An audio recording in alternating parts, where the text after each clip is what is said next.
खाड़ी में फिर से मिसाइलें डराने लगी हैं। ड्रोन बमों का तूफान दिखने लगा है। फिर से धमकियां आने लगी हैं। फिर से हथियारों की टक्कर शुरू हो गई है, क्योंकि ट्रंप ने कह दिया है कि डील विद ईरान और फिनिश द जॉब।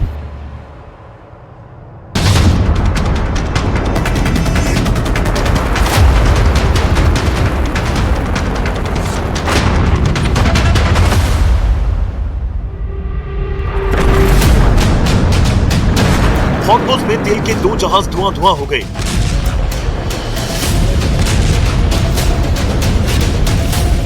अमेरिका ने आरोप लगाया कि हमला ईरान ने किया, जिसका बदला बराबर लिया जाएगा।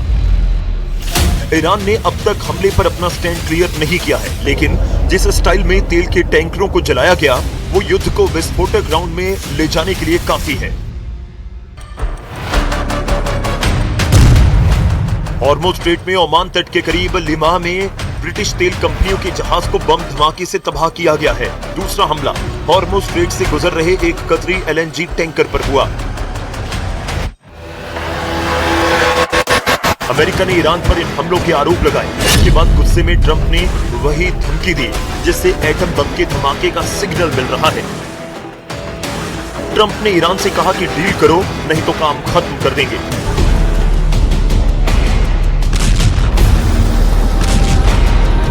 ट्रंप ने धमकी में करोड़ों लोगों पर असर डालने वाले हमले को जोर देकर कहा है, We'll make either. Look, we're going to win one way or the other. We're either going to make a deal or we're going to finish the job. Okay, and it won't be tough to finish the job. I'd rather make a deal because I don't want to affect 91 million people. We can knock down their bridges in 1 hour.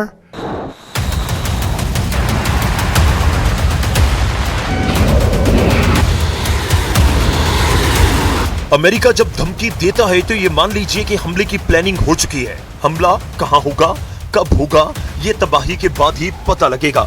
लेकिन Iran ने Trump को इतना परेशान किया कि वो अब are पार का फैसला कर चुके हैं। जिस हॉर्मुज़ में ट्रंप अपना दबदबा बताते हैं, जहां अमेरिका ने अपनी नौसेना जंगी बेड़े तैनात कर रखे हैं, वहां ईरान ट्रंप को 4 बार सीधे चैलेंज दे चुका है।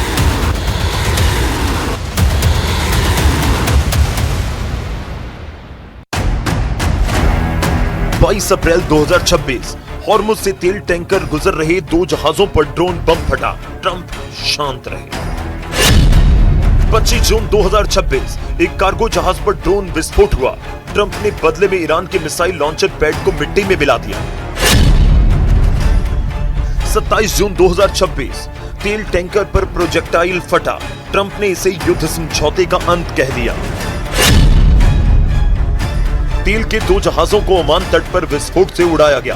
ट्रंप ने कहा, अब कोई माफी नहीं। ट्रंप ने पहली गलती माफ की थी, दूसरी पर वो गुस्सा हुए थे, तीसरी पर उन्होंने बदला लिया था। लेकिन ईरान की चौथी गलती ट्रंप को बर्दाश्त नहीं हो रही है, क्योंकि जिस तरह खामिनी के जनाजे में उन्हें जान से मारने की धमकी दी गई, उसे ट्रंप नजरअंदाज नहीं करने वाले। ट्रंप की दुखती रग पर ईरान ने हाथ रख दिया है। ट्रंप जिस स्टाइल में दुश्मनों को धमकी देते हैं, ईरान ने भी उन्हें उसी अंदाज में ललकारा। ईरान ने यहाँ तक कह दिया कि अगर ट्रंप ने धमकी देना बंद नहीं किया तो समझौता तो टूटेगा ही। अमेरिका को खाड़ी में कोई बचा नहीं पाएगा। ईरान के विदेश मंत्री ने साफ कहा कि हॉर्मुज़ में वही होगा जो ईरान चाहेगा। जिसने भी इस इलाके में दखलंदाजी की, उसे मुंहतोड़ जवाब दिया जाएगा।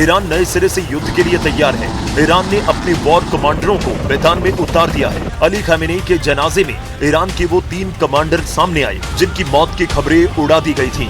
इसमें सबसे खूंखार लड़ाका और IRGC चीफ कमांडर अहमद वहीदी भी शामिल है। वहीदी का खामेनी की अंतिम यात्रा में कैसा जलवा दिखा, आप भी देखिए। वहीदी से हाथ मिलाने और मिलने के लिए भीड़ उमड़ आई है।